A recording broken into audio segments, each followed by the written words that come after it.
Dan tema debat kita pada pagi hari ini adalah pemerintah Indonesia harus mengeluarkan larangan beroperasi bagi jasa transportasi berbasis online. Munculnya jasa transportasi berbasis online tersebut membawa persaingan yang tidak sehat antara penyedia jasa transportasi konvensional dan berbasis online karena persaingan harga yang tidak adil. Mengacu pada UU nomor 22 tahun 2009 tentang lalu lintas dan angkutan jalan serta peraturan pelaksanaannya. Pemerintah berkewajiban untuk menyediakan transportasi umum yang mudah, aman, nyaman, selamat, dan murah serta berkeadilan. Persaingan antara taksi dan Uber itu tidak adil. Alasannya kenapa? Taksi mengurus perizinan melalui KIR secara berkala dan membayar retribusi. Sementara Uber tidak mengurus semuanya hal itu. Hal ini sendiri sudah menunjukkan ketidakadilan dalam kasus ini. Seperti yang kita ketahui bersama, Menteri Perhubungan Ignatius Jonan sempat mengeluarkan keputusan melarang transportasi berbasis aplikasi di Indonesia pada tanggal 9 November 2015. Dan kenyataannya adalah kemudian Presiden Jokowi pada tanggal 18 Desember menyatakan bahwa batalkan putusan Menhub. Jangan menjadikan aturan rakyat menjadi susah. Ternyata di Moskow yang juga menggunakan Uber, dia bisa menggunakan Uber sebagai sebuah media untuk pemerintah daerah menyalurkan atau membuat kebijakan baru. Mengapa? Karena di Moskow tersebut dinyatakan bahwa data-data yang diterima oleh Uber boleh digunakan oleh pemerintah daerah tersebut. Dan nyatanya adalah Indonesia dengan pengguna Uber juga memiliki terms of service yang memperbolehkan pemerintah untuk menggunakan data tersebut. Orang-orang yang menggunakan Gojek dan lain sebagainya tentu itu akan membantu perekonomian Indonesia. Kenapa pemerintah Indonesia harus melanggar adanya GrabCar dan Uber?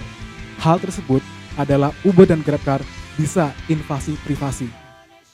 Uber dan GrabCar, mereka mengetahui nama pengguna, mereka mengetahui alamat, mereka mengetahui nomor telepon, mereka mengetahui wajah pengguna. Ini terbukti. Kenapa? Karena pada rentan waktu September 2014 sampai dengan Januari 2016 sudah ada 16 kasus di mana pengguna GrabCar dan Uber menyalahgunakan informasi yang mereka dapat melalui aplikasi tersebut. Kenapa hal ini terjadi? Karena Uber dan GrabCar tidak ada standar operasional bagaimana mereka menggunakan informasi yang mereka dapat. Di Perancis dan Australia, Uber, GrabCar itu ilegal. Kenapa? Karena itu membuat kompetisi yang tidak adil. Dan Perancis dan juga Australia adalah contoh yang relevan di kasus ini. Memang tidak bisa dipungkiri pada faktanya memang terdapat beberapa penyalahgunaan dari penggunaan transportasi online seperti itu. Nah, tapi kelebihan atau keuntungan yang didapatkan masyarakat itu tidak tertutupi oleh adanya kasus-kasus yang demikian disebutkan tadi seperti itu. Kenapa kita tidak memberikan kesempatan kepada badan transportasi ini untuk menyempatkan dirinya menjadi sebuah badan hukum seperti itu? Anda tadi bilang bahwa ini kebutuhan rakyat. Jangan jadikan kebutuhan rakyat sebagai tameng. Kenapa? Karena supir, driver dari Uber sendiri juga rakyat. Mereka butuh penghasilan. Akan sangat tidak adil apabila driver Grab dengan driver taksi Bluebird mendapatkan treatment yang berbeda namun penghasilan yang sama. Itu sangat tidak adil. Kami akan tekankan bahwa Indonesia adalah negara hukum. Bahwa di Perancis dan Australia melarang taksi online. Mengapa? Kenapa bisa dikaitkan dengan Indonesia? Karena kita sama-sama membutuhkan lisensi untuk sebuah kendaraan umum. Dan dikatakan juga di Undang-Undang Nomor 22 tahun 2009 pasal pertama bahwa kendaraan bermotor yang mengadakan profit, yang mendapatkan profit itu sudah dikatakan kendaraan umum. Namun sayangnya taksi online mendapatkan treatment yang berbeda dengan treatment taksi konvensional. Itu sangat disayangkan. Mendengar pernyataan dari tim oposisi bahwa ini tentang keadilan dan kemakmuran. Dan dikatakan juga bahwa supir Uber adalah rakyat. Lalu kenapa transportasi berbasis online itu dilarang?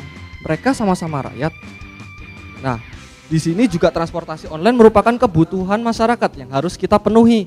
Pemerintah harusnya mengakomodasi hal tersebut. Dengan apa?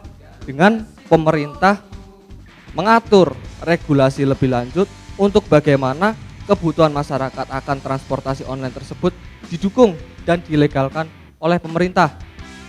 Nah, di sini kita Analogikan, ketika transportasi online itu dilarang, hukum itu memikat, tapi hukum tidak memasung.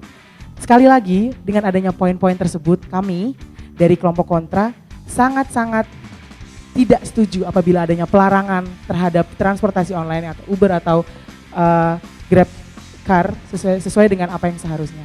Karena pelarangan itu tidak bisa menyelesaikan masalah, tidak selalu bisa menyelesaikan masalah. Kami sebagai tim pro sudah menunjukkan kenapa sih kalau ini berjalan terus ini membawa dampak yang buruk. Karena yang pertama, keselamatan penumpang itu sendiri. Karena Uber, GrabCar tidak memiliki lisensi yang harus mereka lalui sebagai moda transportasi umum yang seharusnya dilalui oleh setiap mobil yang digunakan untuk transportasi umum tersebut. Oleh karena itu, kami sebagai tim afirmatif percaya bahwa pemerintah Indonesia saat ini harus melarang operasional jasa transportasi berbasis online demi kebaikan kita semua. Terima kasih. Transportasi berbasis online itu menimbulkan ketidakadilan, di mana ketidakadilan antara taksi konvensional dengan taksi online. Ketidakadilan tersebut terjadi karena ada beberapa kewajiban yang diabaikan oleh taksi berbasis online. Dan itu sangat merugikan para taksi konvensional karena mereka harus melakukan kewajiban yang lebih dan itu memberatkan mereka. Saya sebagai audiens melihat bahwa hasil dari debat ini adalah pelarangan taksi berbasis online ini atau pelarangan mobil komersial, mobil pribadi dijadikan sebagai komersial, itu seharusnya dilarang. Persoalan ini tidak boleh dilihat dalam satu aspek saja, yaitu aspek legal itu tidak boleh. Persoalan ini adalah persoalan yang multi aspek. Kita harus melihat fenomena bahwa teknologi itu tidak dapat dibendung dan kebutuhan masyarakat itu tidak dapat menunggu. Dan ini bukan artinya bahwa pemerintah dapat menjadikan ini sebagai excuse, sebagai alasan untuk menunda perubahan yang terjadi. Kenapa pemerintah baru mempermasalahannya setelah menjadi fenomena? Ini menunjukkan bahwa pemerintah bersikap reaktif terhadap persoalan pelik yang terjadi mengenai teknologi ini.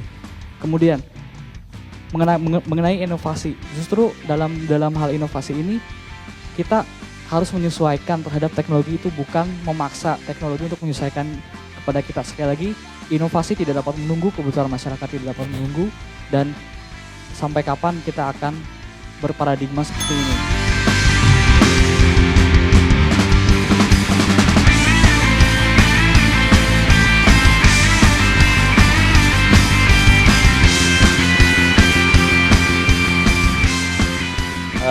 Kami berbeda-beda pendapat dalam mempersepsikannya dan untuk menimbang halnya kami ada beberapa hal yang kami nilai lebih, ada yang agak kurang dan prioritas kami beda-beda.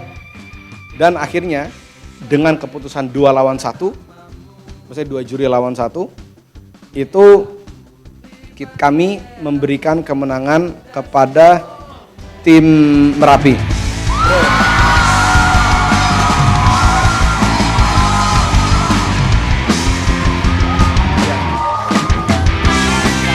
Selamat kepada tim Merapi.